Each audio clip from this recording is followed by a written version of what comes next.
আলহামদুলিল্লাহ, আমি আবারও আল্লাহ তাআলার দেয়া নেয়ামতে ডুবে আছি। আমি একটু বেশিই ডুবে থাকি আল্লাহ তাআলার দেয়া নেয়ামতে।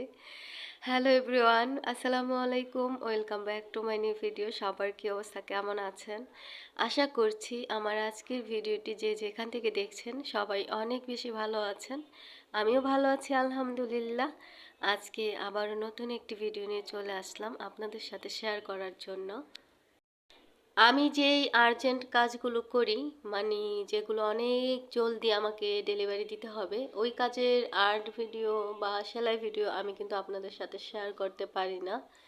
কারণ আপনারা সবাই তো জানেন ভিডিও করতে গেলে তারপর কতটা সময় লাগে। এত বড় একটা ভিডিও এডিটিং করতে গেলে কতটা সময় লাগে, তাই আর কি। এই যে এখানে যে ফ্রকটা দেখছেন, এটা কিন্তু 4 বছর এবং 5 বছর বেবির জন্য। আমার কাছে কিন্তু ডিজাইনটা অনেক বেশি ভালো লেগেছে। এই ডিজাইনটা আমি নিজেই আর্ট করেছি, তবে যে নিবে সে দেখিয়ে দিয়েছে। একটা জামার উপরে এই সিম্পল ডিজাইনটা করা ছিল, সেখান থেকে দেখিয়ে দিয়েছে। বাচ্চাদের এই ফ্রকগুলোকে কিন্তু আমরা সাধারণত গোল জামা বলে থাকি। এটা হচ্ছে আমরেলা কাট, যেই গোল জামাটা ওইটা, এটা কিন্তু নর্মাল কোনো গোল জামা না। দুই রকমভাবেই কিন্তু এই জামাটা রেডি করা যায়। একটা হচ্ছে একদম কম ঘের হবে, আরেকটা অনেক বেশি ঘের হবে। তবে এই যে আমরেলা কাট যেই গোল জামাটা আছে, মানে ফ্রকটা আছে, এটাতে কিন্তু অনেক অনেক বেশি মানে ঘের হয়। আপনারা কিন্তু দেখলে বুঝতে পারবেন কত। এটার সাথে কিন্তু সালোয়ার আছে, সালোয়ারে কিন্তু আমি ছোট্ট করে একটু ডিজাইন করে দিয়েছি।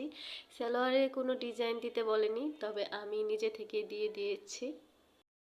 এত সুন্দর আর সহজ হয়েছে জামার আর্ট এবং সেলাই ডিজাইনটা। একদম সহজ, আপনারা কিন্তু দেখলেই আর্ট করে নিতে পারবেন। এবং সেলাইটা একেবারেই সহজ, ক্রোশ সেলাই দিয়ে আমি সেলাই করেছি। অনেক বেশি সুন্দর হয়েছে, সিম্পল। আর বেশি সময় লাগেনি, একদম অল্প সময়তেই হয়ে গেছে। চাইলে একদিনও এই সেলাইটা করা যায়, মানে এইরকম একটা ফ্রক হাতের কাজ করে রেডি করা যায়। অনেক সহজ একটা সেলাই। আমি সব সময় কিন্তু সহজ ডিজাইনগুলো আপনাদের সাথে শেয়ার করার চেষ্টা করি।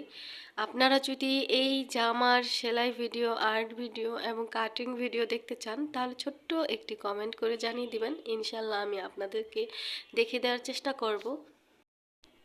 আজকে কিন্তু আমি আপনাদের সাথে দুইটা গোল জামা শেয়ার করব। এই তো একটা তো দেখাচ্ছি, আরেকটা কিছুক্ষণ পরেই দেখাবো। আপনারা কিন্তু ভিডিও জুড়েই থাকবেন। আমি শুরুতে কেন বললাম যে আমি আল্লাহ তাআলার নিয়ামতে ডুবে আছি, আলহামদুলিল্লাহ। আমার ঠান্ডা লেগেছে, আমার এত বেশি ঠান্ডা লাগে কি বলবো। আপনারা কিন্তু অনেক বেশি সাবধানে থাকবেন। আমি আসলে যে ফ্লোরে সব সময় মানে জুতো পরে থাকতে পারি না, আমার যেন কেমন পা ঘামে। তো এই যে কিছুদিন আগে কিন্তু 4-5 দিন আগে অনেকটাই গরম পড়ে গেছে হঠাৎ, তখন তো ইচ্ছে করে না যে মানে ফ্লোরে খালি পায়ে হাঁটতে অনেক বেশি ভালো লাগে। তো খালি পায়ে হেঁটেছিলাম, তারপর হঠাৎ করে দেখি সকালবেলা ঘুম থেকে উঠে গলা কেমন হালকা হালকা ব্যথা, মানে ঠান্ডা লেগে গেছে।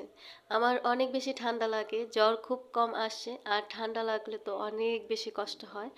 গলা বসে যায়, কথা বলতে কষ্ট হয়, গলা শুকিয়ে যায়। তবুও আমি ভয়েস দিয়ে ভিডিও দেওয়ার চেষ্টা করলাম, কারণ আমি যেমন আমি তো তেমনই, আমার ফর্মালিটি করার কোনো দরকার নেই। যারা আমার ভিডিওগুলো ভালোবেসে দেখবেন, যারা আমার চ্যানেলটার পাশেই থাকবেন, তারা আলহামদুলিল্লাহ সব অবস্থায় থাকবেন। তাই আমি যেভাবেই কথা বলছি না কেন, অবশ্যই কেউ মানে কোনো উল্টাপাল্টা কমেন্ট করবেন না। কারণ অনেক ভিডিওতে দেখি ভয়েস ঠিকঠাক না দিলে অনেক কথা শোনায়, অনেক কথা বলে। আমি জানি না কেন, কারণ সবাই কিন্তু চায় সবার ভিডিও কোয়ালিটি ভালো হোক, সবার মানে সব কিছু গুছানো হোক, তাই না? তো এই যে দেখেন, এখানে কিন্তু আমি অলরেডি আরেকটা গোল জামা আপনাদেরকে দেখাচ্ছি।